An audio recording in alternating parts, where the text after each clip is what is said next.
beloved sister Daniel Dibesa and beloved brother Enzo Dibesa. Hallelujah. Praise the Lord.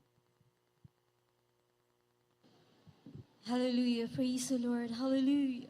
I give the highest praise, glory, and honor belongs to our dearest Jesus.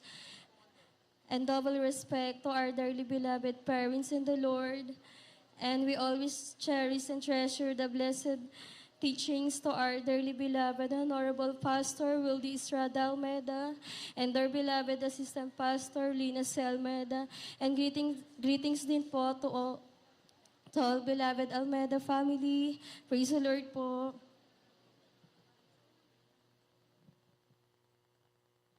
At sa inyo po mga minamahal na mga kapatiran, praise the Lord po. Sariwain ko lamang po nung kami po ay makilala sa banal na gawain to ng Jesus Miracle Crusade. Way back 1994 po, ng kabataan ko po ay, ako po ay madalas po na nagkakaroon po ng sakit. At nung time po yung nagkaroon po ako ng convulsion na halos ang lagnat ko po ay mataas na po hanggang ako po ay mawala na po ng buhay. Naalala po na aking beloved mother na meron po tayong kapatiran na nagsishare po sa kanya na sa banal gawain ito ay nagpapagaling ang ating mahal na Panginoong Hesus. Hallelujah.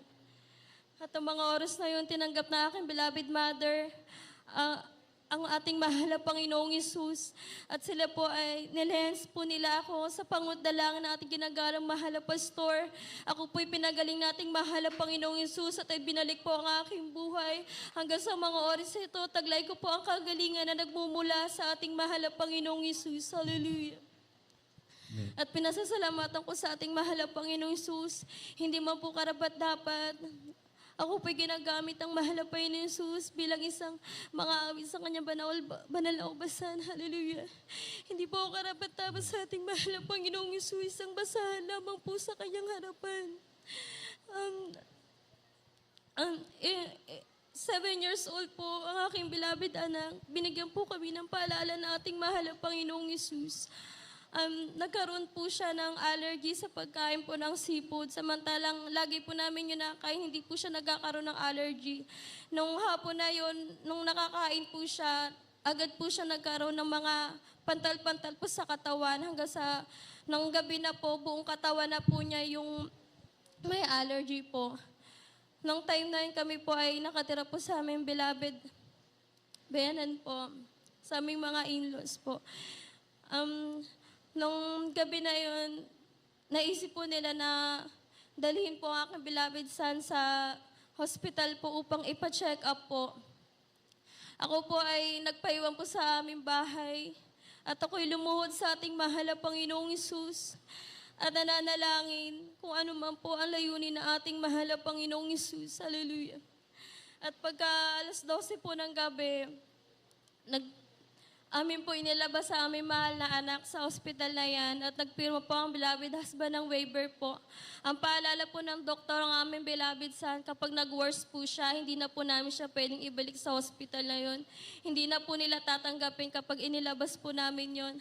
Aming pinanghawakan ang pananampalataya na ating sa ating mahal na Panginoon Hesus na tinuro dito na tayo manampalataya at tayo pagagalingin na ating mahal na Panginoong Hesus. Amen. Alam niyo po mga minamahal, pagkalipas po ng 2 araw, at ito po ay sinamahan ko po ng pag-aayuno at pagpupuri sa ating mahal na Panginoong Hesus. At habang ako po ay nakaluhod, nandun po aking pagsusumamo sa mahal na Panginoong Hesus. Kung saan man po kami nagkulang at nagkasala, ano man ang layunin ng ating mahal na Panginoong Hesus. Hallelujah. At sa aking pong pagpikit, sa aking pagpupuri, nakikita ko po ang aking pong uniforme. Hallelujah, sa bilang mga awit. Noong time na yun, hindi pa po ako nakakabalik dahil yung po aking mga anak, ang word ko po, baka hindi ko po magampanan. Kaya alam niyo po mga minamahal, pagkalipas sa pangatlong araw, andun na po yung aking beloved son, nag-worse na po siya at dumaing na po siya na hindi na po siya makahinga. Yung buong pamamantalang katawan niya, makapal na. Halos, sabi niya sa akin, Ma, hindi na po ako makahinga. Sabi ko, hallelujah. Ako po yung muli nagsumamo sa ating mahal na Panginoong Isus. Hallelujah. At sa akin pong pasusumamo, at sa akin pong pag-iyak, pinaalala po muli sa atin ni mahal na Panginoon Isus. Ang dakilang pagkakatawag sa atin ng mahal na Panginoon. Alam niyo po mga minamahal, nasambit ko lang po sa aking panalangin na, opo, mahal na Panginoon, susunod na po ako. Alam niyo po mga minamahal, nilayas po namin to sa panguntalangin ng mahal na pastor. Siya po'y pinagaling ng mahal na Panginoong Isus. Hallelujah. Thank you, Lord.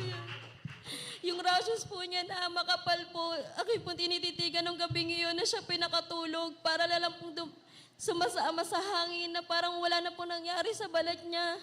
Hallelujah, praise the Lord, hallelujah. At pinasasalamatan ko po last year po, nagkaroon din po siya ng foot and mouth disease po na ito po ay nakakahawa kahit sa mga bata at mga matatanda po. Alam niyo po mga minamahal, talagang tayo po ay patuloy na nananampalataya sa ating mahal na Panginoong Isus. Without any medicines po, yan ay pinagaling na ating mahal na Panginoong Isus. Hallelujah. Glory to God.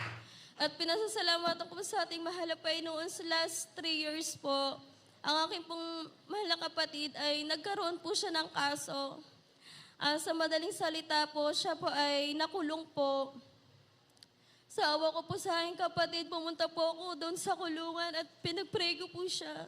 At pinayuhan ko po siya na muling bumalik sa ating mahal na Panginoong Isus. At tagapin niya muli ating mahal na Panginoong Isus. Alam niyo po mga minamahal na siya po'y pasamantalang nakalaya po at meron po siyang 3 hearing po na aatinan.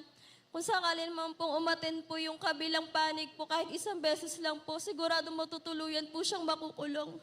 Alam niyo po, ang himala na ating mahal na Panginoon, kahit isang beses, ang kabilang panig hindi po talaga umaten. Hallelujah! At siya po'y tuloy nakalaya. Hallelujah! Praise the Lord. Praise the Oh, Lord. glory to Hallelujah. Praise the Lord. At sa pagpapala po, pinasasalamatan ko po ang ating mahal na Panginoong Isus nung ako po ay nagtatrabaho pa lamang po. Ang aking pong ikapathandog, ang first fruit po ng aking sahod ay binigay ko sa ating mahal na Panginoong Isus. Hallelujah. Andiyan po na paglipas po ng 2 taon, nakareceive po ako ng promotion.